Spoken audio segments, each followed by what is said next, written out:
Olá, pessoal. Boa noite. Bem-vindos de volta ao nosso curso. A gente vai dar prosseguimento aqui ao nosso curso com uma apresentação do professor professor Dr. Edgar Smanioto. O professor Edgar Indalecio Smanioto, ele é filósofo e antropólogo, com doutorado em Ciências Sociais, pesquisa História e Filosofia da Astrobiologia, com destaque para a relação entre a formação da astrobiologia como campo científico e cultural de forma geral. Ele acabou de lançar um livro chamado Temas e Problemas em Filosofia, no qual aborda a astrobiologia como parte da filosofia, das ciências e como problema filosófico. Então, nessa apresentação, ele vai falar sobre o impacto social da astrobiologia e falando sobre os efeitos da descoberta de vida extraterrestre para a religião e efeitos para a sociedade como um todo, principalmente tendo em vista a cultura midiática e popular dos extraterrestres. Então, uma sequência aí na excelente apresentação do professor George Wilfred. Então, professor Edgar, muito obrigado pela sua presença e por nos dar a oportunidade de prestigiar a sua apresentação. O professor Edgar é um grande amigo meu, também faz parte do Grupo Regional de Astronomia de Marília. Então, muito obrigado, Edgar, por essa participação.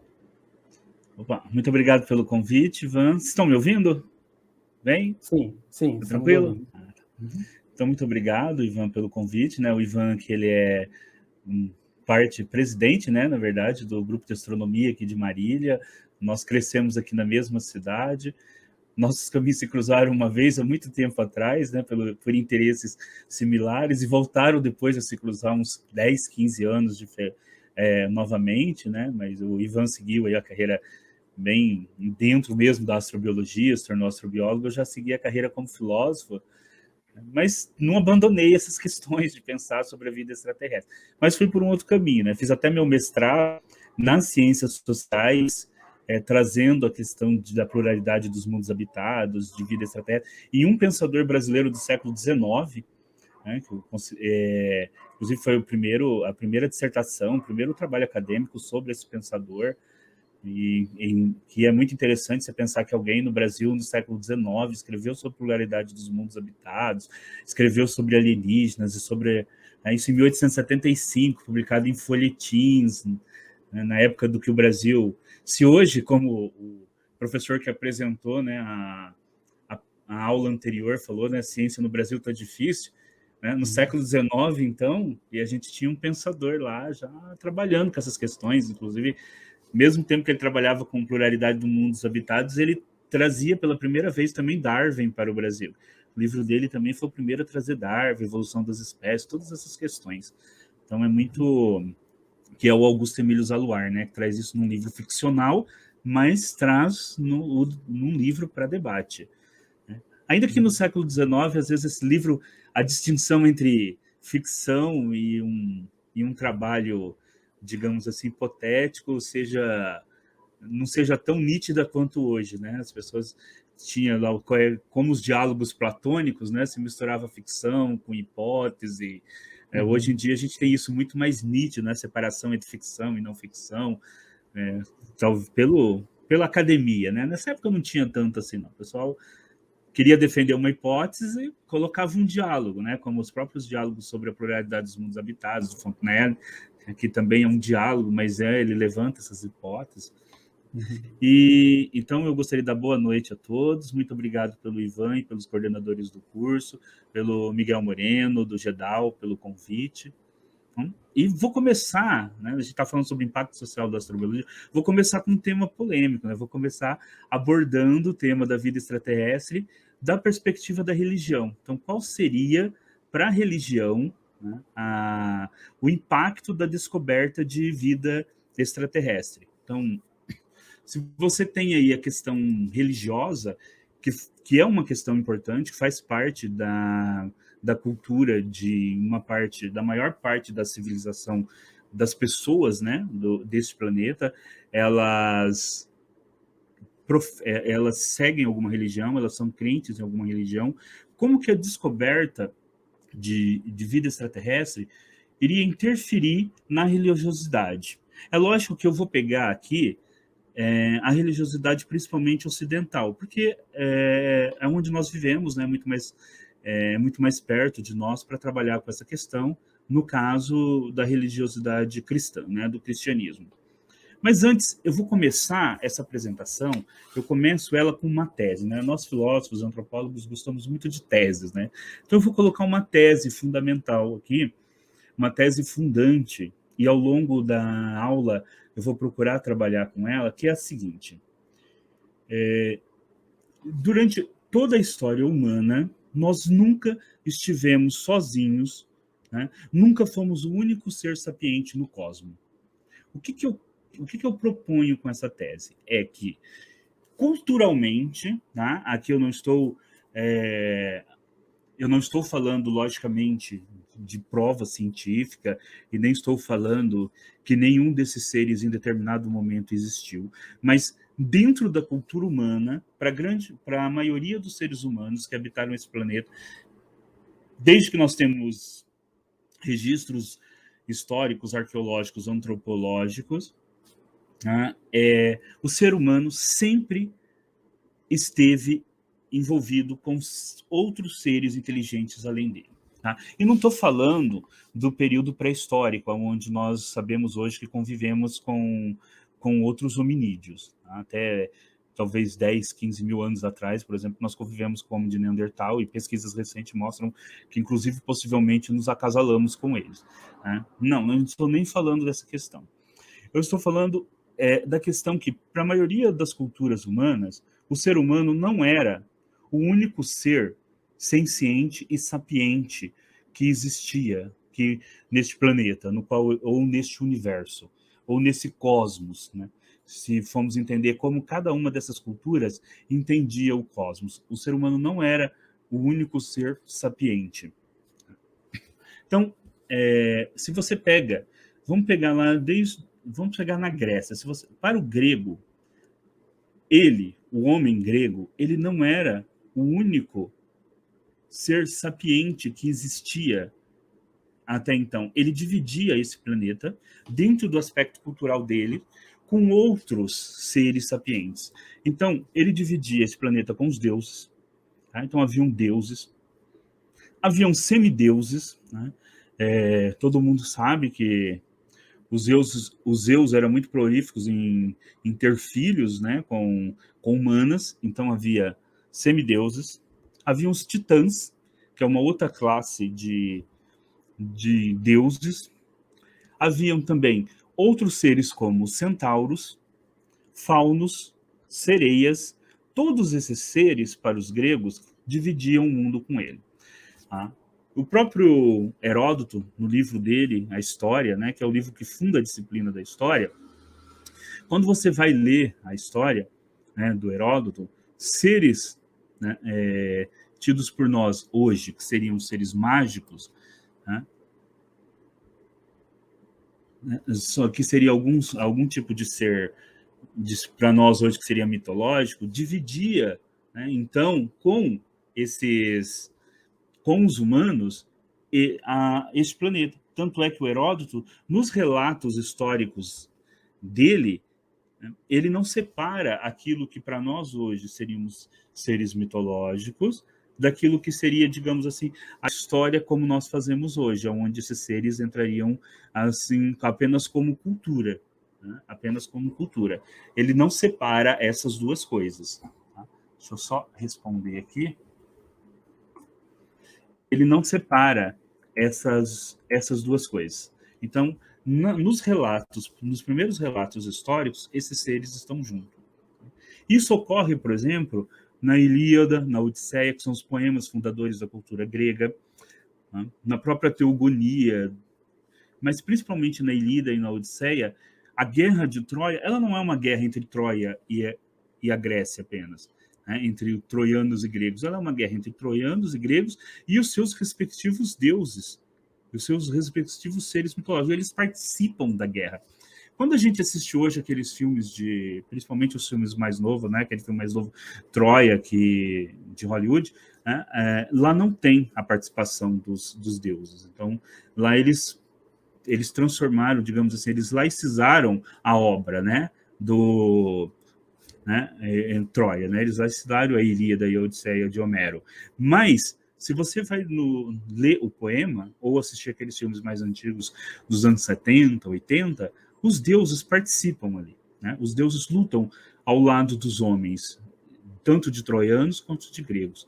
Então, essa ideia de que outros seres habitam conosco este mundo, né? Outros seres que são sapientes, ela era amplamente, ela era amplamente, né, tida como uma certeza no mundo antigo. E aí você tem o advento do cristianismo. No advento do cristianismo, o politeísmo ele sai de cena. O politeísmo ele é abandonado. Então você tem a ideia de um Deus único. Aqui no Ocidente, mais uma vez estou marcando aqui no Ocidente, né? Mas mesmo dentro do cristianismo, o ser humano não é um único ser sapiente, né? Ele divide essa categoria com outro ser, com outra classe de seres, que são os anjos, que na verdade são duas classes. Há os anjos da esfera superior, que são os anjos mesmos, e os anjos da esfera inferior, que são os anjos caídos, os demônios, aqueles que seguiram Lúcifer. Tá? Então, mas ambos são sapientes. Tá? Ambos são capazes de pensar. Inclusive, os anjos eles estão numa categoria de sabedoria superior ao humano. Tá? Quando mesmo filósofos como Santo Agostinho e filósofos como Tomás de Aquino, né, que escreveu a Suma Teológica, né, eles fizeram tratados. O Tomás de Aquino fez um tratado sobre angiologia, né, demonstrando a sabedoria dos anjos e como os anjos têm uma sabedoria, inclusive, superior ao humano. Então, para esses filósofos, para essas pessoas que viviam na Idade Média, elas não estavam sozinhos. Havia uma outra classe de seres que eram sencientes e sapientes, que eram os anjos. Né? Isso sem falar, logicamente, do próprio Deus. Tá? Aí você tem o advento da ciência moderna. Lógico que eu estou pulando aqui uma quantidade enorme de culturas e estou centrando tudo numa história bastante, digamos assim, bastante pontual das duas culturas que nós mais conhecemos aqui no Ocidente, né, da cultura grega para a cultura cristã medieval, mas eu poderia ter falado, por exemplo, dos egípcios, né, e a grande quantidade de deuses que eles tinham, de várias outras culturas do mundo antigo. Mas pulamos então para a Idade Moderna. Na Idade Moderna, então você tem Descartes, você tem o advento do método científico, você tem aos poucos a separação entre ciência, por exemplo, entre astronomia e astrologia, elas vão se separando, né? Então você tem aí a laicização e o abandono da magia dentro da ciência, né? Lógico, você ainda tem, por exemplo, o Newton fazendo física, pelo que nós conhecemos ele hoje, mas o Newton também era um alquimista.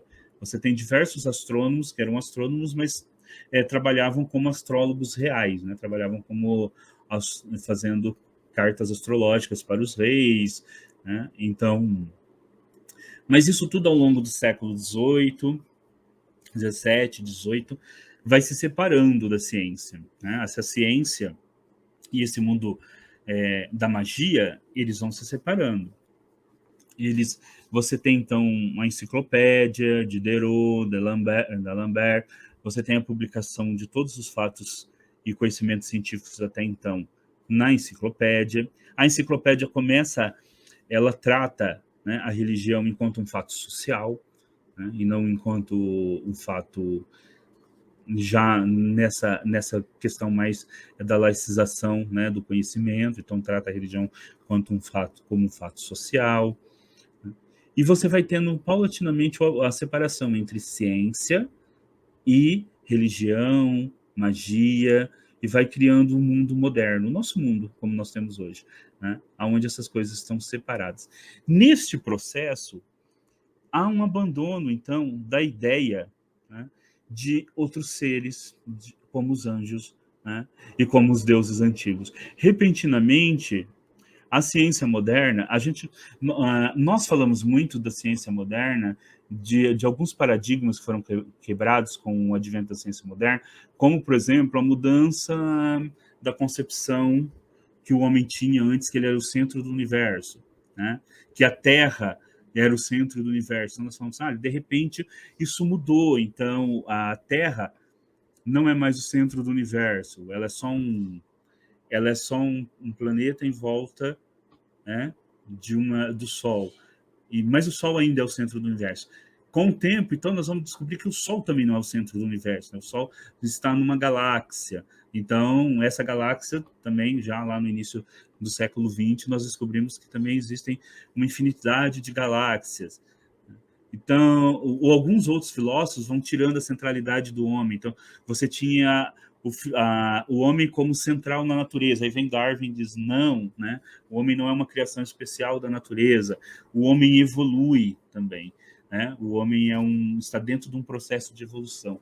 Mas, além de todas esses paradigmas, né, que vão sendo substituídos por novos paradigmas científicos, esses paradigmas culturais que vão sendo substituídos, você tem essa ideia que eu coloco aqui, que é a ideia da pluralidade de seres sapientes, que também é abandonada. Para o homem antigo e medieval, né, ele dividia este mundo com outros seres sapientes. Então, ele não estava só. O homem não era o único ser inteligente, sapiente, único da criação. Existiam outros seres, inclusive superiores ao homem. Na modernidade, né, com a ciência moderna, o homem, então, ele perde a sua centralidade, né, na criação. O planeta Terra perde a sua centralidade no universo. Depois o próprio Sol, né, perde a sua centralidade no universo. Mas o homem também, pela primeira vez, se vê sozinho, né? Repentinamente, o homem se vê sozinho. Não há outros, né, seres sapientes nesta criação. De repente, ele se vê sozinho, né? É lógico que, quando você pega essa questão na academia, né, isso é um desenvolvimento acadêmico, é um desenvolvimento dentro da ciência. Mas, aqui nós vamos ver, então, como que essa constatação, né, vai afetar, então, a cultura geral, e principalmente a questão da religião, tá? A cultura geral e principalmente essa questão que é a questão religiosa. Então, vamos lá. Se o homem se vê sozinho, né, ele repentinamente se vê como o único ser sapiente, o homem, então, né, começa a pensar o advento de um pensamento filosófico chamado pluralidade dos mundos habitados, que, como o palestrante anterior, inclusive, falou, né, já existia desde a época da Grécia Antiga, mas que vai tomar muita força, principalmente a partir do século XVIII e XIX, porque vai haver essa mudança. Então, os alienígenas, eles vão começar a substituir, né, no imaginário popular, né, como, digamos assim, nossos companheiros, tá, neste universo, na cultura, eles vão começar a substituir, né, os antigos seres que nos faziam companhia. Os antigos seres sapientes que nos faziam companhia. Eles vão substituir, então, os deuses antigos, e eles vão substituir os anjos e os demônios e outros seres com que os medievais acreditavam. Então, a partir da modernidade, você vai ter essa troca. Se a ciência ela deixa de ser espiritualizada, ela deixa de trabalhar com forças metafísicas, né, com aquilo que na filosofia nós chamamos de metafísica, e ela passa a ser uma ciência ela passa a ser uma ciência materialista. Então, os seres com o qual nós vamos dividir o universo, eles deixam de serem seres metafísicos para se tornarem paulatinamente, né, esses seres também seres materiais, seres físicos. Então, quando nós pegamos, por exemplo, um conto como Micrômegas, do Voltaire, né, o Voltaire, nesse conto, ele vai apresentar uma hipótese de um ser, de Júpiter, ele vai apresentar hipóteses de seres de alguns planetas, e ele sempre vai relacionar a gravidade, o tamanho do planeta, com o tamanho do ser, com o desenvolvimento do ser. É uma hipótese totalmente materialista do desenvolvimento da inteligência, é uma hipótese materialista do desenvolvimento do corpo, tá? É uma hipótese que segue a mudança de paradigma científico de uma ciência metafísica para uma ciência materialista, leva também a uma mudança, né, do tipo de ser com que dividiríamos o universo, que passa de seres metafísicos, né, espirituais, anjos, deuses antigos, para os alienígenas, para extraterrestres, que podem ser pensados dentro dessa nova concepção de ciência, né, que podem ser pensados dentro dessa nova concepção cultural que vai vir com a ciência moderna. Então você tem toda uma troca cultural que vai acontecendo aí. Então, nessa troca cultural, nós vamos ter então vai surgir a ideia do extraterrestre. E como essa ideia então vai afetar as religiões? Porque esta é uma pergunta, né, que muitas vezes se é feita, né? Se amanhã for descoberto vida extraterrestre, como essas religiões, tá? Como a religião vai encarar a vida extraterrestre? Será que a religião vai acabar? Será que vai ter que mudar totalmente a religião?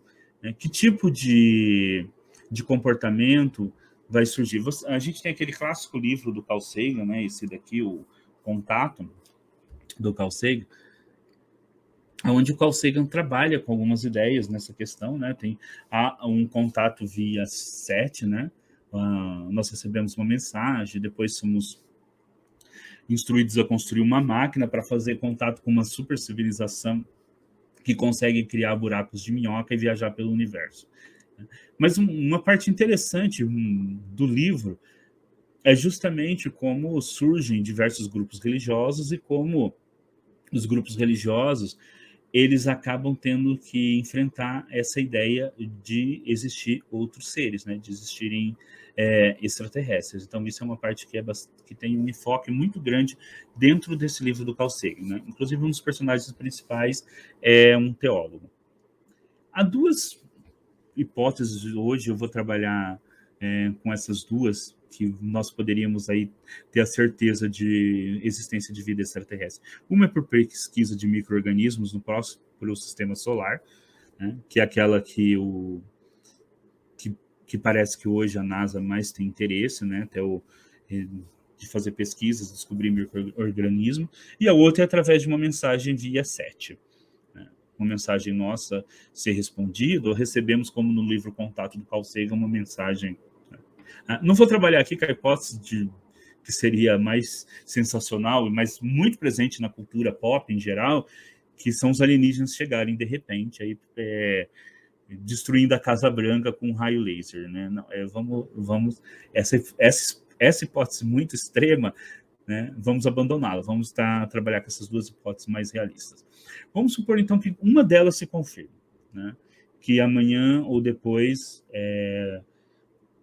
para, né, a alegria dos astrobiólogos, né, e de toda a comunidade científica, você realmente consiga, então, na Lua Europa, descobrir que existem micro-organismos no oceano, né, que está lá a 20 quilômetros de profundidade, é enviado uma sonda, se detecta micro-organismo. Ou que em um radiotelescópio qualquer chegue uma mensagem provando que, se é provado que essa mensagem não é de nenhum satélite espião, russo, chinês ou americano, ou de um pássaro na antena, né, do radiotelescópio, como já aconteceu anteriormente, mas realmente é uma mensagem extraterrestre. Então, qual seria o comportamento esperado das religiões neste caso? Isso vai depender muito de qual religião nós tomamos aqui para análise. Se você pega uma religião oriental como o hinduísmo, onde você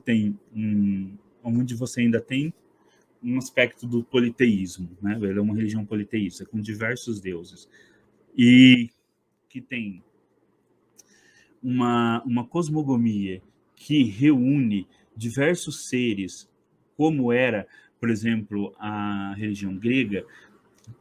A existência de seres extraterrestres, ou a possibilidade de existirem outras inteligências, ou mesmo uma inteligência como a nossa, caso essa prova venha de uma mensagem 7, não afetará grandemente uma religião como o hinduísmo.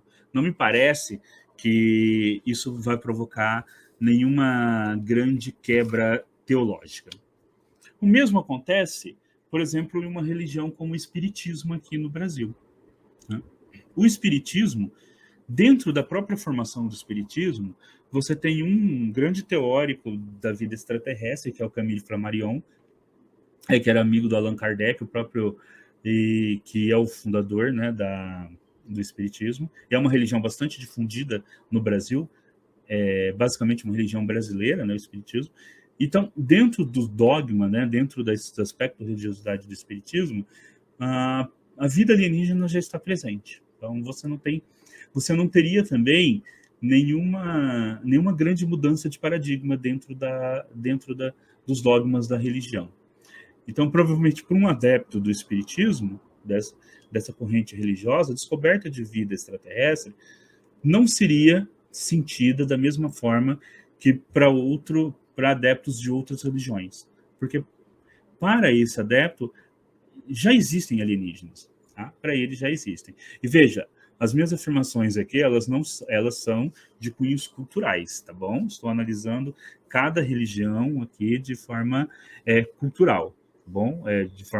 Estou fazendo uma análise antropológica, não estou fazendo uma afirmação científica sobre se as narrativas que essas religiões têm sobre extraterrestres são verdadeiras ou não. Tá? Mas estou fazendo aqui uma narrativa, analisando elas a partir das suas próprias narrativas, tá? De um ponto de vista antropológico. Então, para uma religião como o Espiritismo, a existência de vida extraterrestre não muda as questões dogmáticas que existem ali na região. Inclusive, na minha apresentação, né, eu estava comentando com o Ivan do trabalho que eu fiz sobre o Augusto Emílio Zaluar. O Augusto Emílio Zaluar, que é um brasileiro que viveu que em 1875 publicou um livro chamado Doutor Benignos, onde ele apresenta a hipótese da pluralidade dos mundos habitados, né? Ele já apresenta essa hipótese num diálogo com o Camille Flammarion, né? Inclusive, da existência que o Camille Flammarion, assim como Fontenelle, ele também faz, e assim como Voltaire, ele também trabalha com a questão de que cada planeta desenvolveria tipos de vidas diferentes de acordo com a sua atmosfera, a sua gravidade.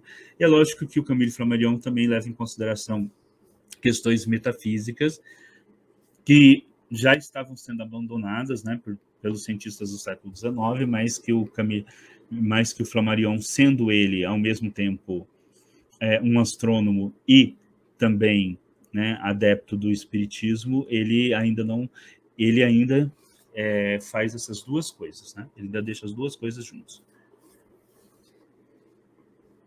Então, no espiritismo você também não teria assim uma grande questão. Há diversas religiões esotéricas e ufológicas pelo mundo todo. Para essas também não existiria nenhuma grande quebra de dogmas, né, das suas questões. Por quê? Porque para a maioria dessas pessoas, a existência de seres extraterrestres está dada. A maioria das religiões esotéricas para a maioria das religiões esotéricas e para a própria ufologia, ela é incorporada dentro das chamadas correntes esotéricas. As pessoas têm nomes diferentes para falar religiões, escolas esotéricas, escolas de mistério, né, nova era. Então, como eles incorporam a ufologia, né, que tem essa crença em extraterrestres, então, para eles, a descoberta de uma comunicação via 7 ou de uma ou de micro-organismos na Lua de Europa, por exemplo, não mudaria também as suas concepções, tá? Não mudariam nem um pouco. E você pode até dizer, mas a descoberta de vida extraterrestre por meios científicos não abalariam crenças ufológicas ou crenças esotéricas em seres extraterrestres, metafísicos, etc. Não, nem um pouco. Tá? Provavelmente não abalariam, mesmo pelo contrário, né? Elas serviriam até como para confirmar essas crenças. Não? Elas não abalariam essas crenças. Né?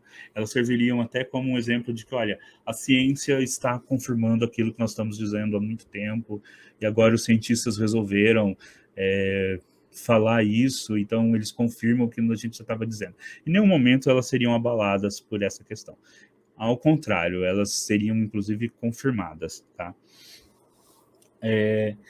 Isso pode parecer um pouco, às vezes, estranho, principalmente para quem tem uma, digamos assim, uma mente mais racionalista, né? Está acostumado mais com o debate acadêmico, mas na cultura popular isso já não é tão estranho, né? Essa existência. Eu vou pegar aqui um exemplo para vocês, que inicialmente vai parecer... É um exemplo da cultura pop, tá? Mas é interessante para a gente pensar a própria existência de vida extraterrestre de um ponto de vista da cultura popular, da cultura, e eu tomo aqui a cultura pop, né, como aquela cultura midiática, né, que nasce dos meios de comunicação e chega no grande número da população. Nos últimos anos, provavelmente, você já deve ter visto, assistido algum filme do Thor, do Capitão América, desses filmes de super-heróis. Há uns 20 anos atrás, quando eu estava com 21, 22 anos, quando começou a aparecer esses filmes, eu lembro que nós estávamos na universidade e um amigo falou assim, olha, transpor, e a gente estava numa discussão justamente sobre cultura pop, transpor essas histórias de super-heróis, das histórias em quadrinhos, para o cinema nunca vai dar certo. Né? E aí, a ideia dele era a seguinte... nas histórias em quadrinhos havia uma mistura entre ciência e magia. Numa mesma história em quadrinho aparecia um deus, né, lá como Thor, junto com uma pessoa que usava ciência como Homem de Ferro. Então, na mesma história aparecia um mago como Doutor Estranho. Quem tá assistindo filmes ultimamente, né, acompanha esses filmes. Ele falou assim, isso tudo as pessoas não vão aceitar. E a minha hipótese, ao contrário dele, era que as pessoas aceitariam isso perfeitamente. Por quê? Porque se nós olharmos o nosso mundo, a maioria das pessoas não separam aquilo que nós chamamos de ciência do universo mágico. Tá? A maioria das pessoas perfeitamente usam o celular, tá, no dia a dia, recorrem à internet, fazem chamada de vídeo pelo YouTube, como nós estamos fazendo agora, vão ao médico, tomam os remédios que o médico prescreveu, mas isso não a impede de ler o horóscopo no jornal, não a impede de consultar o astrólogo, não a impede de ir à igreja, tá? E não a impede de acreditar em discos voadores.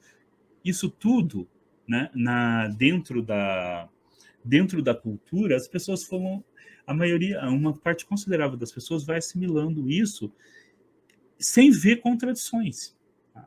Sem ver contradições. Aquelas contradições que parecem ser muito evidente para o cientista, que pensa isso a partir do ponto de vista de uma lógica racionalista, para a maioria das pessoas não há contradições. Eu justamente falava isso para mim, a maioria das pessoas vai assistir um filme onde você tem o Homem de Ferro, né? Que tudo bem que é uma ciência também mágica, que é impossível, né? Ninguém constrói uma armadura do dia para a noite e nem constrói nada daquilo que tem, né? No filme do Homem de Ferro, junto com uma pessoa que é um mago, que usa talismãs, e elas não vão ver contradições nisso. Por quê? Porque essa ideia de que de que nós temos uma mente racionalista que queria ser dominante, que é uma coisa do Comte, de um filósofo chamado Augusto Comte. Ele achava no século XIX que a religião ia desaparecer, né? Que o advento da ciência ia fazer com que a religião e com que as crenças naquilo que é místico iriam desaparecer. E ao contrário, né? Elas até se fortaleceram hoje. Se você vê a sociedade em geral, a religião não só não desapareceu, como está mais forte do que nunca. Aquilo que o Comte tinha colocado, que o pensamento científico, até a ideia de que a tecnologia avança, isso iria enfraquecer e as pessoas iriam abandonar o pensamento metafísico, o pensamento religioso, como um pensamento antigo, como um pensamento insuficiente, e ficar só com o pensamento científico, não ocorreu. Por isso, a própria descoberta de vida extraterrestre, com certeza, será assimilada pela religião. Ela não fará de nenhum tipo... A ideia de que as grandes correntes religiosas possam vir a sofrer uma grande perda de adeptos ou a não conseguir, né, justificar a existência de vida extraterrestre, né, ou possam ser grandemente abaladas por essa, provavelmente não vai ocorrer. É lógico, falar com certeza seria fazer justamente o papel de tentar adivinhar o futuro. Não dá para fazer isso. Mas se você for pensar de um ponto de vista da força que essas... e da adaptabilidade das religiões, isso provavelmente não vai acontecer. Porque há uma outra coisa na religião que é muito importante, né? E quando a gente estuda a história do cristianismo, isso foi muito evidente, que apesar delas terem dogmas, e delas serem muito dogmáticas, e de quem está fora acreditar que religiões sejam alguma coisa que não se adapta ao mundo, seja alguma coisa parada no tempo, é justamente ao contrário. Quando você estuda a história das religiões, você vai ver que elas são muito adaptáveis e que elas conseguiram, com o tempo, principalmente o cristianismo no mundo ocidental, se adaptar perfeitamente à ciência, né? Eles conseguiram fazer essa adaptação, né, ao mundo da ciência e da tecnologia, e até usar muito bem. Eu vou citar aqui, então, duas formas com que isso pode ocorrer. Então, qual seria o grande problema da vida extraterrestre para o cristianismo? Agora vamos pensar só no cristianismo. Seria o seguinte: a salvação, né, ela é aplicada só a nós, seres humanos, ou ela seria aplicada a todos os outros seres existentes em outros mundos? Essa seria a grande questão. Então, todos nós estamos... A vinda de Cristo salvou apenas nós humanos, ou ela salva todos os seres sapientes do universo? Essa seria a grande questão. Há dois teóricos dentro do cristianismo, dois filósofos que tentam responder isso. Um é um filósofo e um paleontólogo, então ele era cientista, era filósofo, cientista, um paleontólogo que fez pesquisa paleontológica, inclusive na China, e também teólogo, sendo um jesuíta, Teilhard de Chardin. O Teilhard de Chardin, ele é uma pessoa dentro da Igreja Católica bastante polêmica, tá? Porque muitos aceitam as suas conclusões e os católicos mais tradicionais não. Tá? O Teilhard de Chardin, ele propõe, a partir das próprias descobertas dele, da própria paleontologia, uma organização e desenvolvimento do cosmos. Então ele propõe o seguinte, né? Ele propõe que o cosmos, né, criado, né, pelo ato da criação por Deus, ele começa como uma cosmogênese, que é o quê? O desenvolvimento da substância material. Aí ele passa por uma biogênese, que é o aparecimento da vida. E aí ele prossegue para uma antropogênese, que é o aparecimento do cérebro humano, tá? Que é o desenvolvimento da consciência humana, é a antropogênese. Então o ser humano estaria dentro desse aspecto maior da evolução. Bom, nesse caso vocês podem notar que para o Teilhard de Chardin a evolução tem um propósito. tá? Ela tem um propósito. O propósito dela é a antropogênese. Tá? E o que é a antropogênese? É quando o universo decide pensar sobre si mesmo. Então ele gera o pensamento. Aqueles que pensam sobre o próprio universo que somos nós. Tá? E depois você tem a noogênese, que aí está dentro do desenvolvimento espiritual, que é o desenvolvimento do espírito.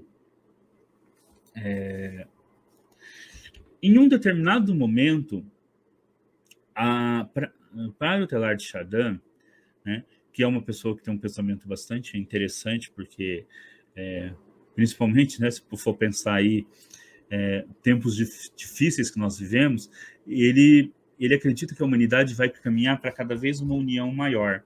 Então, nós vamos caminhar para uma espécie de consciência comum, né? Onde todos nós vamos, então... E que isso vai formar uma noosfera, quer dizer, uma espécie de grande síntese do nosso pensamento, né? Mas metafísica, né? Que seria a noosfera, né? Que seria o nosso próprio aspecto, que seria o nosso próprio pensamento. Então, para ele, nós vivemos numa noosfera. A Terra em si é uma noosfera, né?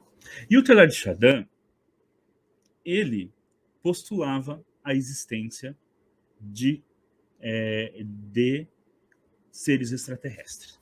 Eu vou ler agora duas citações de um livro do Teilhard de Chardin, que no Brasil está publicado nesse livrinho aqui, em outras palavras, do Teilhard de Chardin. Eu vou ler duas citações desse livro, falando justamente sobre a questão dos extraterrestres. Então ele diz o seguinte: primeiro, existência admitida, existência do quê? Dos extraterrestres. Então, desculpa, abre aspas, existência admitida porque é estatisticamente mais provável de focos de pensamento em cada galáxia. Então ele diz, é estatisticamente provável, né, que existem focos de pensamento em cada galáxia. Então, é lógico que aqui nós estamos dentro da hipótese da pluralidade dos mundos habitados e do pensamento. E ele diz o seguinte, que em cada um desses mundos, aonde surgir a vida, provavelmente vai haver um processo de ser que ele usa como cerebralização, ou seja, é um movimento cósmico em direção a uma maior consciência. Para ele, surgindo a vida vai caminhar para o desenvolvimento de um cérebro igual ao cérebro humano. Leio mais um trechinho do livro. Abre aspas. Os planetas de noosfera, o que é a noosfera?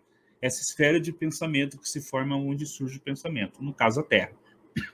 Longe de serem uma bizarria na natureza, representariam, pois, pura e simplesmente o produto normal e último de uma evolução da matéria levada até as últimas consequências. Então, existiu o pensamento, longe de ser uma coisa bizarra, né? Aonde quer que a matéria evolua para uma biosfera, para a existência de vida biológica, vai evoluir para a existência de um cérebro pensante. Então, para ele, seria algo natural que o universo fosse todo habitado por seres pensantes. E ele continua, abre aspas novamente, o que isso significa, senão que, desse modo, temos nós, homens, as maiores chances de já não sermos, como pensávamos, os únicos corpúsculos pensantes à deriva no firmamento.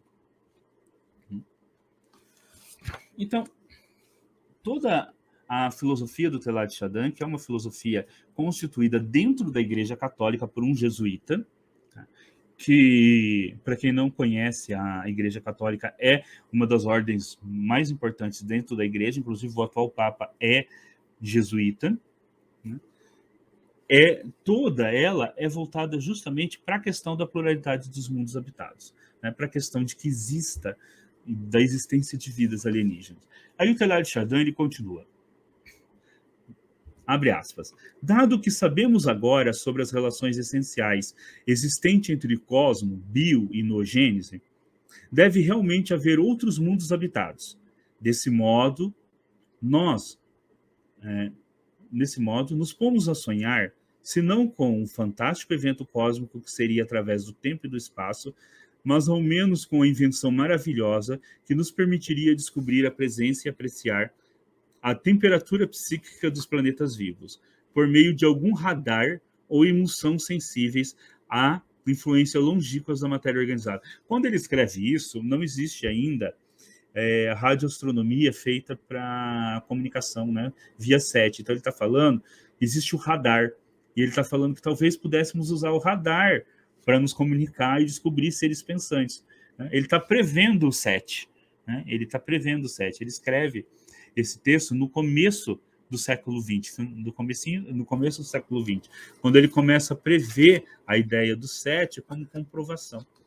Então veja bem, o Teilhard de Chardin, ele é um teólogo, filósofo católico, jesuíta, e ele faz essa síntese entre evolução das espécies, do Charles Darwin, paleontologia, as descobertas até então da paleontologia, cristianismo e pluralidade dos mundos habitados. O Teilhard de Chardin é um filósofo aceito pela Igreja. Ele não é dominante, não é uma corrente dominante, mas ele é aceito pela Igreja. Então, vamos supor que amanhã fosse descoberto, chegasse uma mensagem 7 avisando que e os cientistas falassem, olha, realmente, agora temos uma prova de que existem civilizações alienígenas. Seria, para a Igreja Católica, que é uma instituição que se adapta muito bem aos tempos modernos, tem, lógico, foi citado aqui na aula anterior a questão do Giordano Bruno, a questão do Galileu, mas com o passar do tempo a Igreja se adaptou à ciência moderna, né? Inclusive, tem demora às vezes, mas ela se adapta.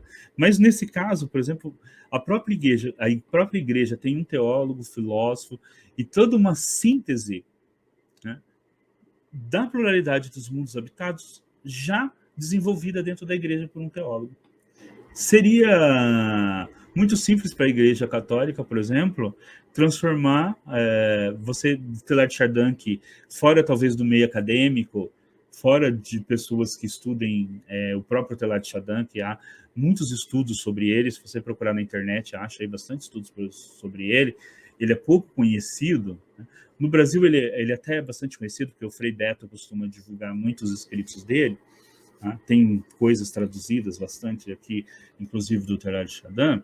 Ele pode, repentinamente, por uma orientação de um papa, vir a ser ensinado popularmente. A corrente dele pode se transformar numa corrente que seja corrente dominante dentro da igreja em pouco tempo, caso você tenha uma descoberta de vida em outros mundos, né, confirmadas.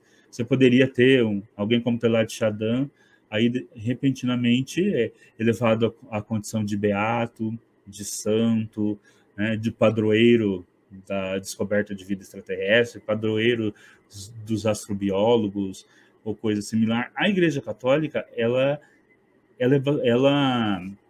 é muito adaptável, né, às descobertas científicas modernas. E você já tem toda a síntese pronto dentro da própria igreja. Tá? Então, com isso, é muito pouco provável que a descoberta de vida extraterrestre, né, fosse provocar uma grande crise dentro da igreja. Ela seria rapidamente adaptável. Já numa outra corrente do cristianismo, que é o protestantismo, eu cito um outro autor que também desenvolveu uma síntese sobre a questão extraterrestre, que é o C.S. Lewis, que, em geral, se conhece aqui no Brasil pelos livros, né, as Crônicas de Nárnia, aqueles filmes e livros infantis, mas que foi um crítico literário muito importante, foi também um escritor muito importante. O C.S. Lewis, ele tem uma obra de ficção científica chamada, que a gente conhece por trilogia cósmica, que é essa daqui. Tem edições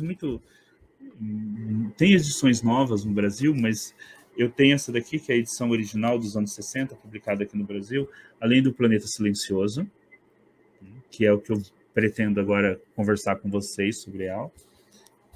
Esse daqui, Perelandra, Até na aula passada alguém comentou sobre seres alienígenas em Vênus, porque eles não são tão populares, e essa obra justamente fala sobre Vênus e aquela força medonha. Tá? Essas aqui são edições de português de Portugal, mas elas já foram publicadas no Brasil. Então, o C.S. Lewis, ele foi dar uma resposta cristã, né, à ideia da pluralidade dos mundos habitados. Bom, então qual é a resposta do C.S. Lewis? Como que ele dá essa resposta? Ele era um apologeta, ele tem vários textos de apologia, né, sobre o cristianismo. Ele vai dar essa resposta nesse livro chamado Para Além do Planeta Silencioso. Então, nesse livro, um ser humano chamado Elvin Hanson é levado da Terra ao planeta Marte, que é chamado de Malacandra pelos próprios habitantes do planeta Marte. Tá? Aqui, o Lewis ele cria uma Marte, né? Esse livro ele foi publicado em 1938, então é uma Marte que ainda você poderia pensar que existia vida, né? Talvez não como o Lewis quer, que é vida inteligente, mas ainda poderia se pensar, pelo menos ali, que algum tipo de vida poderia se ter, né? Ainda não seria de todo estranho pensar isso, e principalmente em 1938 a ideia de que Marte pudesse ter habitantes era bastante comum. O Lewis, ele, dentro desse romance de ficção científica, ele cria 3 raças alienígenas, né? Os Horse, que parecem com focas, né? Os Sorns, parecido com pássaros, e os Pisfiltrig, né? Que eram parecidos com rãs. São todos seres inteligentes que vivem pacificamente em Marte. Então, todos eles vivem em Marte, vivem pacificamente, né, no planeta Marte. E aí, o Lewis, ele levanta uma hipótese. Ele diz o seguinte, que cada planeta tem uma espécie de anjo, um ser, que ele chama de Oersa, tá? que é um ser que protege esse planeta. Tá? Menos um, a Terra. Porque a Terra, o Oersa da Terra se corrompeu. E aí você pode pensar, bom, tá unindo aí a mitologia cristã. Então, um ser angelical que se corrompeu é Lúcifer. Tá? Lógico que ele não cita diretamente, ele constrói toda uma analogia, um simbolismo. Por isso que o livro chama Para Além do Planeta Silencioso. Qual que é o planeta silencioso? É a Terra. Porque todos os outros planetas do cosmos se comunicam entre si, menos a Terra. Porque a Terra foi o planeta que foi moralmente corrompido, por isso ela não tem contato com os outros seres inteligentes. Olha que é uma resposta teológica ao paradoxo de Fermi. Né? É uma resposta teológica ao paradoxo de Fermi. Né? Por que nós não os escutamos? Né? Por que não os vemos? Né? Porque a Terra, de acordo com esse romance do Lewis, ela é um planeta corrompido, porque o nosso Orsa, que seria o anjo protetor, né? Ele se corrompeu, né? Então, nós ficamos isolados do cosmos. Tá? Então, a Terra não faz parte da comunidade cósmica. Então, o Lewis, aqui, nesse romance, ele tenta justamente justificar, né, de um ponto de vista cristão, que seria possível, sim, a existência de vida em outros mundos e que isso não abalaria e que isso não abalaria os dogmas cristãos. Ao contrário, ele adapta os dogmas cristãos à perspectiva da pluralidade dos mundos habitados. Né? Então, nos 2 exemplos, tanto no romance como na própria filosofia do Teilhard de Chardin, você vê que são pensadores refinados, né? São pensadores que buscam justamente fazer essa ligação entre a ideia de existência de vida em outros mundos e o cristianismo. Então, dentro do cristianismo, você também tem muito forte você tem essa perspectiva de que a existência de vida extraterrestre não iria abalar as bases sociais da religião. Ao contrário, a religião poderia se adaptar, né? Poderia se adaptar gerando através de uma cosmogonia já desenvolvida como a do Teilhard de Chardin, ou gerando uma adaptação, né, do dogma cristão, da cosmogonia cristã, com a nova descoberta de vida extraterrestre, que é o que o Lewis faz no romance Para Além do Planeta Silencioso, que é uma resposta teológica ao paradoxo de Fermi. Bom, com isso, eu chego aqui a uma primeira conclusão de que as religiões, elas, socialmente, a religião, ela não seria, ela passaria por mudanças, mas a religião não desapareceria, não teria uma crise tão gigantesca como muitas vezes alguns pensam, né, pelo fato da descoberta de vida em outros mundos. Mas há uma outra possibilidade, que o Carl Sagan levanta também em contato, né, que é a questão do surgimento, né, de novas religiões a partir da ideia da existência de extraterrestres. Isso já ocorreu, né, ao longo da nossa história. Eu vou citar um caso aqui bastante interessante de como que uma ideia ficcional, inclusive, vai dar origem a toda uma tradição, né, cultural envolvendo a questão dos extraterrestres. Então, existe um escritor chamado H.P. Lovecraft, que quem gosta de literatura de terror com certeza conhece. Esse escritor, além de escritor e jornalista, ele era astrônomo amador. As pessoas conhecem muito pouco esse lado do Lovecraft, porque nunca foi publicado no Brasil. Mas nesse livro aqui, uma edição americana, tem todos os textos que o Lovecraft escreveu sobre astronomia e outras ciências. O Lovecraft, ele era cético e ateu. E ele escreveu muito sobre ciência. Ele escrevia um jornalzinho manual. Para quem não conhece, as pessoas mais novas com certeza não, mas para os antigos aí que foram professores ou tiveram na escola, antigamente as professoras tinham um negocinho de rodar assim dentro da sala de aula chamado mimeógrafo. Você colocava álcool, escrevia numa folha, colocava um papel carbono, aí você colocava nele e rodava. Então você fazia um texto, você podia imprimir lá 10, 15, 20 textos, né, sem precisar ficar reescrevendo todos à mão. Era uma espécie de máquina de xerox, né, uma espécie de impressora manual. E o Lovecraft fazia jornalzinhos como esse. Sobre o quê? Sobre astronomia. Ele era um exímio astrônomo amador. Mas ele também era escritor, e ele gostava de escrever contos de terror. E o Lovecraft, ele começou a perceber uma coisa, que o mundo estava mudando. Que até o século XIX, o escritor escrevia para pessoas ou que moravam no campo, ou que tinham saído do campo e foram como operários morarem na cidade, na industrialização que ocorreu após a Revolução Industrial. Essas pessoas que estavam ali no campo, elas vinham de um mundo, que estavam na cidade, elas vinham de um mundo camponês. Então elas tinham medo, né, de seres, digamos assim, de seres... Eu tinha medo de lobisomem, vampiro, essas coisas, de seres próprios do campo, que não existe, que seria esse aspecto metafísico que a gente estava comentando no começo. O Lovecraft percebeu que as pessoas já não tinham mais medo dessas coisas, porque essa geração que o Lovecraft vai escrever nos anos 1920 eram filhos dessas pessoas que tinham vindo do campo. Eles cresceram na cidade. Para eles, não tinha mais aquela questão do medo da floresta, do medo do escuro, do medo do campo. Eles cresceram já numa cidade elétrica, industrializada.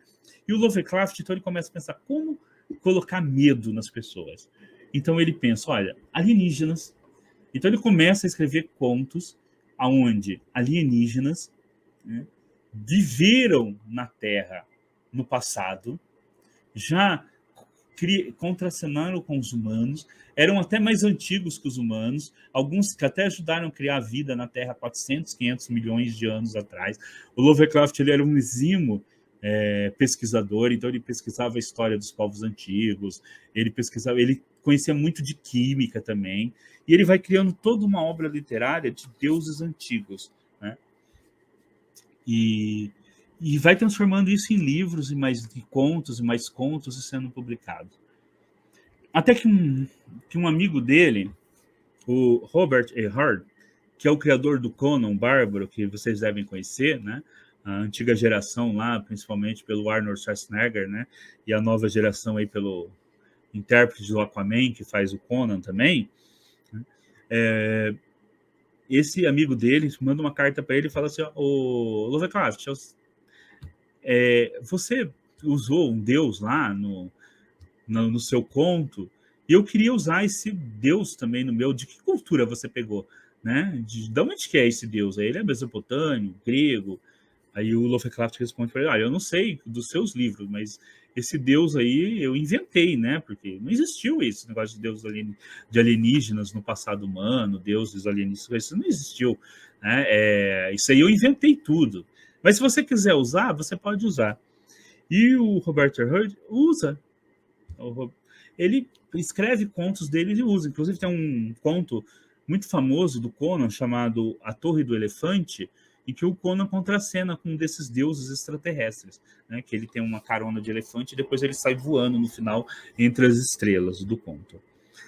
E as pessoas, e os amigos do Lovecraft, todo mundo é escritor de terror, começa a mandar carta para ele e fala assim: "Ô Lovecraft, e aí, eu posso usar esse deus também?" Ele: "Usa." E isso ganha uma proporção tão grande que as pessoas começam a ler aqueles contos. Então você lê um conto de um autor e você lê o do outro, eles estão citando a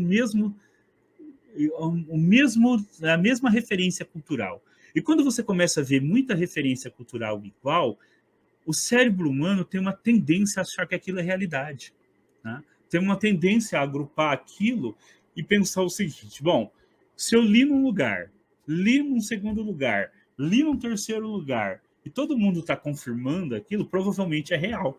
Que é, inclusive, como funciona a fake news, né? Nós conhecemos hoje, ela tem o mesmo tipo de função. Ela vai... né? A fake news funciona justamente dessa forma.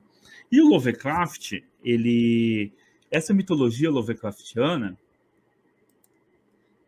ela começa a ganhar uma dimensão tão grande, mas tão grande, que ela começa a ser tomada como real, né? Mas para o Lovecraft nunca foi. Para ele sempre foi. Veja bem, volto à questão. Lovecraft era cético, era um astrônomo amador, cético, inclusive ateu, né? Mas a ficção dele ganha um poder tão grande que tem até um praticante, um mago, né, um praticante de magia chamado Kenneth Grant, que vai escrever um livro, O Despertar da Magia, que vai até fazer uma tabela comparando os deuses Lovecraftianos com outras entidades, né? E repentinamente, a ideia de que alienígenas existiram na antiguidade vai ser incorporada, inclusive, em algumas religiões mágicas, né? E tamanha força que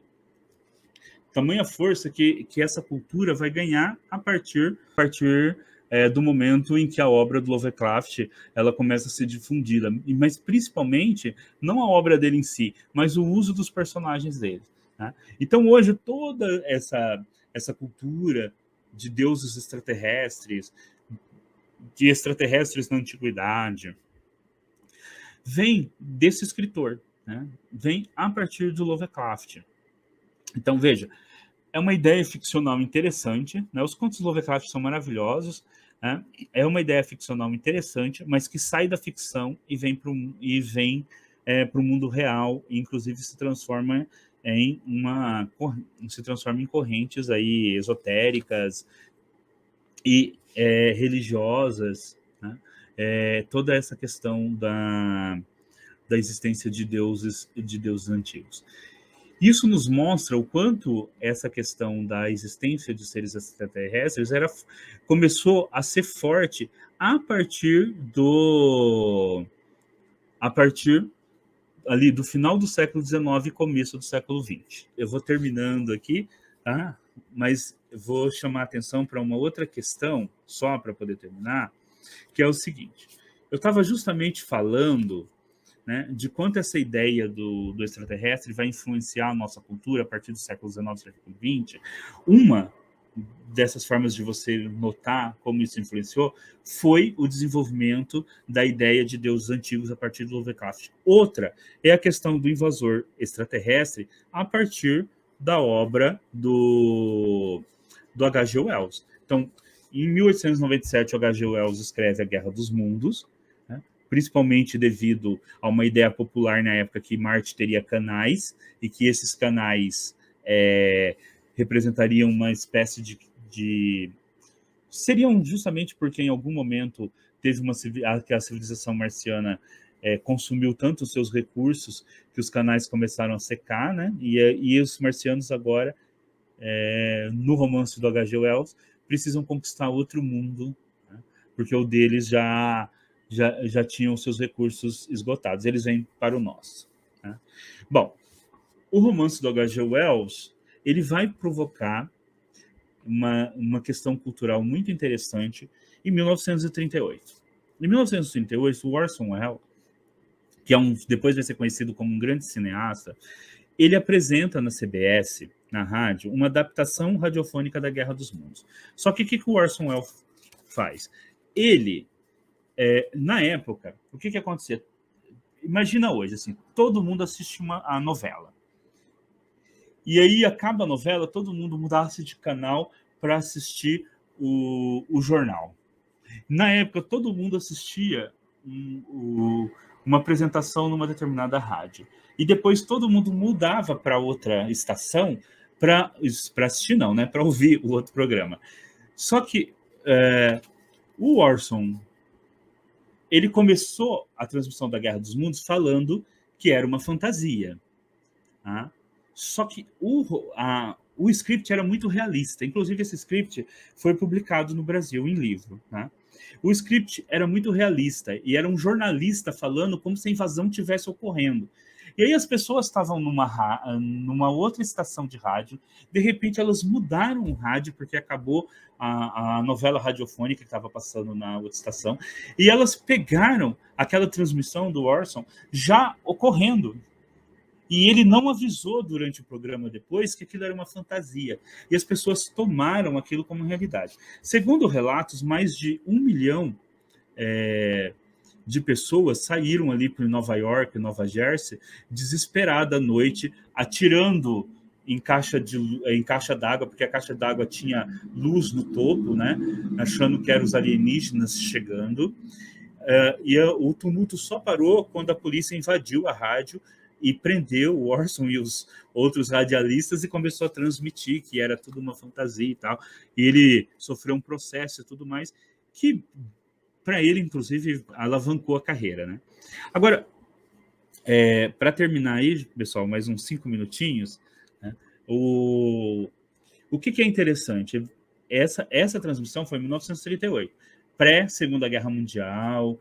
Toda a crise que antecedeu a Guerra Mundial, você pode falar assim, mas as pessoas estavam desesperadas, né? Mas vamos lá.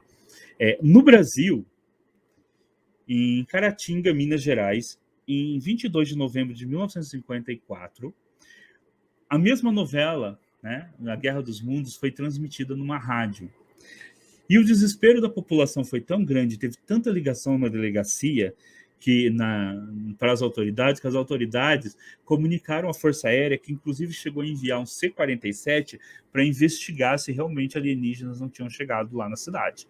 Mais uma vez, o romance A Guerra dos Mundos, né, provocou uma crise lá em Nova York, Nova Jersey, e ele vai em Minas Gerais, aqui no Brasil. E depois, em 1971,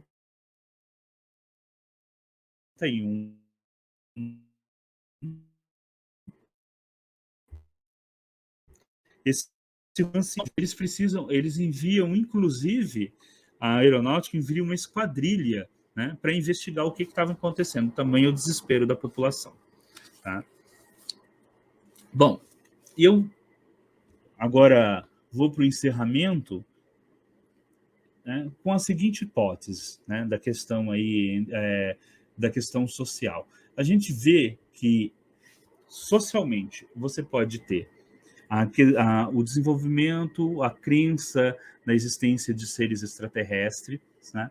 Você pode ter, nessa crença, pode levar tanto ao desenvolvimento de ideias religiosas ou semi-religiosas, como a existência de seres, né? De seres alienígenas, né? No passado da Terra e etc., né? Que são ideias, digamos assim, religiosas, né? Que não tem nenhuma comprovação científica, arqueológica, antropológica, etc., mas que se transformam numa nova religião.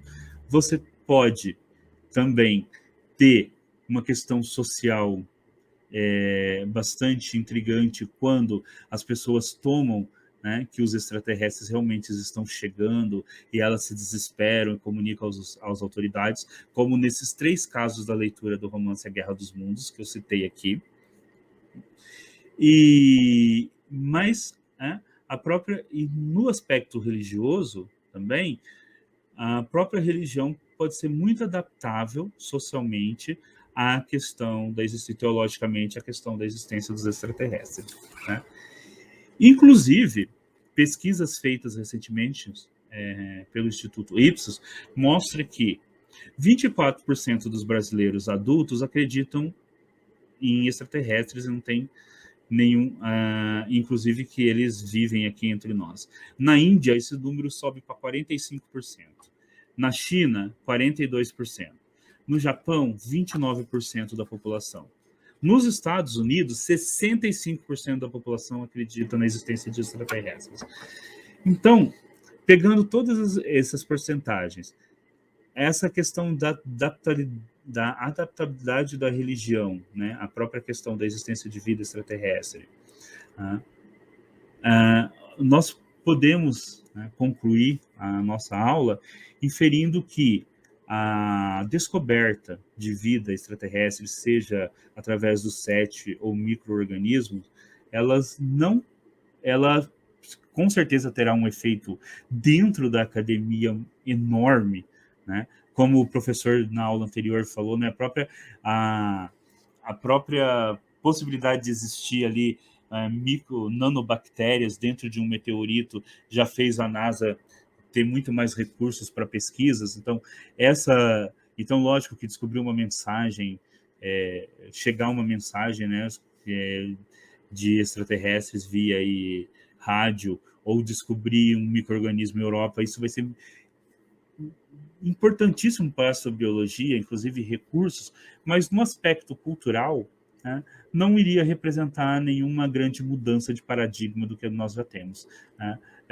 Me parece que a cultura popular, seja ela ficção científica, seja ela a pluralidade dos mundos habitados, seja a própria ufologia, que eu tomo aqui enquanto cultura, tá? Seja as próprias descobertas científicas, já prepararam o público para a questão da existência já transformaram o alienígena parte da nossa cultura, né? O alienígena, ele se transformou num ícone cultural.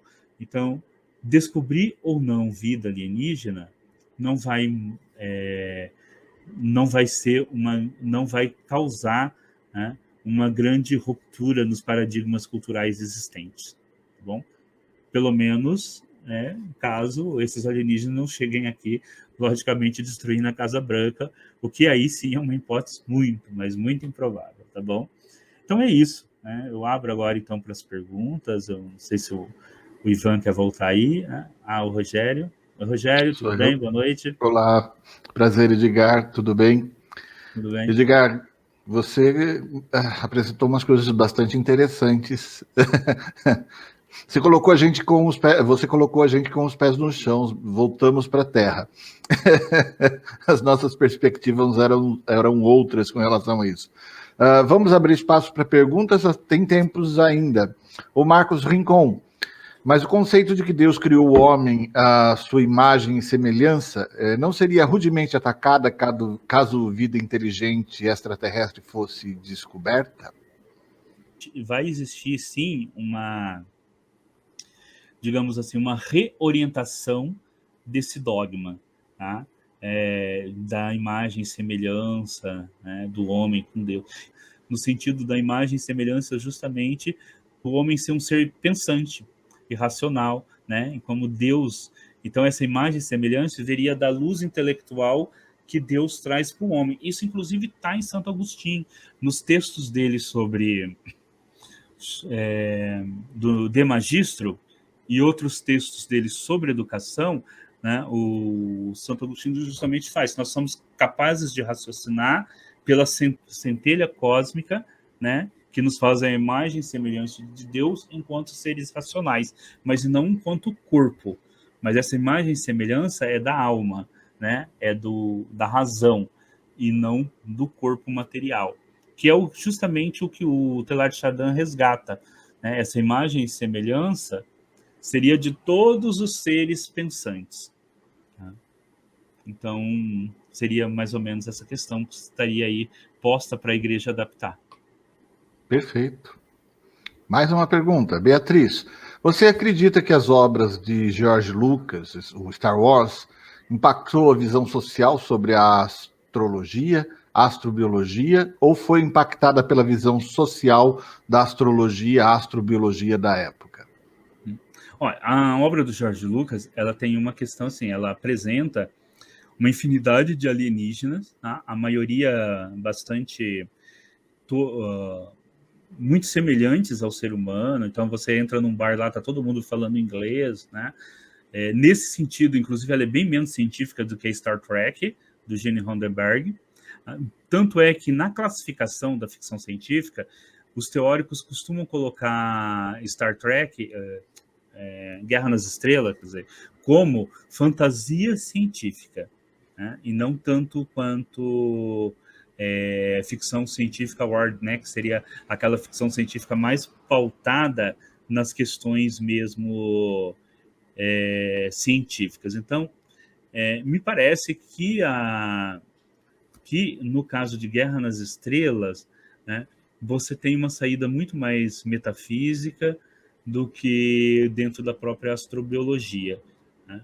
Eu veria o George Lucas muito mais com aquela ficção científica ainda dos anos 30, tipo a la Flash Gordon. Inclusive, a ideia do George Lucas não era criar um novo universo, era filmar Flash Gordon e já tinha sido vendido para outra emissora, né? O negócio dele era, se foi influenciado por uma astrobiologia, seria pela ideia da pluralidade dos mundos dos anos 20 e 30, né? Aquele universo onde os alienígenas se desenvolveriam muito perto daquilo que é o ser humano, que é o que nós vemos lá, né? São todos antropomórficos, muito semelhantes, quase não tem alienígenas que não sejam antropomórficos. Perfeito. Só uma coisinha, mas o George Lucas tem uma influência muito grande no surgimento de religiões, tá? Muitas pessoas, existe o jedaísmo como religião. Inclusive, acho que 3% das pessoas na Inglaterra se declaram seguidores do jedaísmo. Eu tenho um amigo, um antropólogo, que fez uma pesquisa sobre isso, né? E ele, inclusive eu li a monografia dele, justamente falando das religiões que surgiram. Então, muita gente na Europa, nos Estados Unidos, quando perguntado no censo qual é a religião que segue, fala que segue o jedaísmo como religião, né? Então, isso é uma religião surgida da ficção, igual do Lovecraft, quando eu estava falando do Lovecraft. Se você pegar a estrutura de Star Wars, ela é um conto de fadas passado no espaço, né? Você tem o herói solitário que vence um desafio, etc., né? Você tem o mago, as forças... É bastante uma adaptação de um conto de fadas, pelo que eu percebo. Sim, é um conto de fadas, é uma fantasia perfeita, assim. Tanto é que deu muito certo, né? Tanto é que deu muito certo. Eu, como tracker, posso apanhar depois de um monte de defensor. Mas a minha visão Mas a Jornada nas Estrelas, ela tem uma pegada mais racionalista, sim, mais cientificista do que Star Trek, do que Guerra nas Estrelas, né? Star Wars. Justamente, inclusive, isso isso fica muito evidente no tanto de gente que cada um dos dois leva para as bilheterias de cinema. O Star Trek nunca conseguiu ter assim, um grande filme que, não estou dizendo em termos de roteiro, porque eu também gosto muito mais de Star Trek do que de Guerra nas Estrelas. Mas, por exemplo, o primeiro filme de Star Trek lá, que é todos... que eu acho ele fantástico, mas o pessoal para mim é o não melhor. gosta, porque ele exige muito de você, né? Ele é o mais próximo Ele é mais próximo de 2001, eu diria até. De né? 2001, O primeiro. exatamente. É um filme excelente, né? Mas, assim, inclusive, eu tenho até a versão dele em quadrinhos, quando foi publicado no Brasil, a versão em quadrinhos, tudo. Mas, assim, ele não te chama pro grande público aquela imagem de, ao mesmo tempo, a magia com a tecnologia que tem em Guerra nas Estrelas chama mais atenção, que é justamente o que eu estava falando, né? Que o grande público, a existência dos dois não se contradiz. Para o universo de Star Trek, é uma realidade. Se contradiz. Isso é muito evidente num dos desenhos de Star Trek, quando o Capitão Kirk, eu acho que é da segunda temporada do desenho animado, eles encontram um ser que teve na Terra no passado, que tem lá que é um ser, que é uma nave alienígena em forma de um templo maia, que volta e fala assim, olha, no passado nós tivemos aí, eu ensinei vocês, agora vocês têm que me reverenciar. E o Kirk fala, vou reverenciar nada, mesmo que você esteja aqui, você é só um ser como nós, um alienígena, você era mais poderoso do que nós naquela época, hoje não, hoje nós também temos nave, nós não vamos te reverenciar como um deus. E ele enfrenta aquele ser, né, e consegue então, espantar ele. Porque é a ideia do Gene Roddenberry que vai muito mais para esse aspecto de um universo, né? Para o Gene Roddenberry, ele é mais racionalista, ele é mais cético. E você só vai ter religião em Star Trek em Deep Space Nine. Né? Antes você não tem religião, é só em Deep Space Nine que a religião aparece ali como central no Star Trek. Sim. É verdade, daquele povo que eu não me lembro mais o nome lá. Bom, tem espaço para mais uma pergunta? Já são 10 horas, acho que não há mais espaço, né, Miguel? Última pergunta, Alessandra Ribas. Antroposofia é esoterismo, professor? Então, o Rudolf Steiner é um esotérico, né? O Rudolf Steiner, ele é muito mais conhecido pela pedagogia Waldorf, né? Que é bastante difundido aqui no Brasil, mas o Rudolf Steiner é esoterismo. O Rudolf Steiner, ele foi Rosa Cruz, né? Também estudou a teosofia da Madame Blavatsky, e depois de ter estudado teosofia e antroposofia, inclusive antroposofia é a centralidade do homem, né? Que é uma modificação que ele fez na teosofia da Blavatsky. Então, se você pegar os textos de antroposofia do Rudolf Steiner, eles são todos textos esotéricos, sim. Né? Mas ele também tem esse aspecto bastante... Mas o Rudolf Steiner, ele fala que é uma ciência do espiritual, né? Que, na verdade, o que ele está fazendo é uma ciência do espírito. É uma ciência espiritual. E se propagou bastante, né? Pelo Brasil e por outros países, justamente por essa questão mais da alimentação orgânica que eles defendem. Mas sim, é esoterismo. Em geral, o pessoal da antroposofia também não tem problema com a existência de extraterrestres também, não. Isso entra bem dentro do... Mas eu não lembro se eu já li algum texto específico deles falando sobre extraterrestre. Eu já li sobre outras coisas do Rudolf Steiner, mas sobre isso eu não lembro. Tá. O Dimas está pedindo aqui para eu mandar um obrigado em Klingon, mas eu não sei a língua Klingon. Então, eu tenho um amigo que sabe Klingon, viu? Com certeza, tem muita gente sabendo Klingon por aí. Mas eu agradeço muito a sua palestra, ela foi muito esclarecedora, muito interessante. E eu vou passar agora a palavra para o Edgar. Então, para o Edgar, não para o Miguel. Edgar, valeu, prazer em conhecê-lo e muito até obrigado. Uma próxima oportunidade. Até uma próxima. Muito obrigado a todos. Tchau.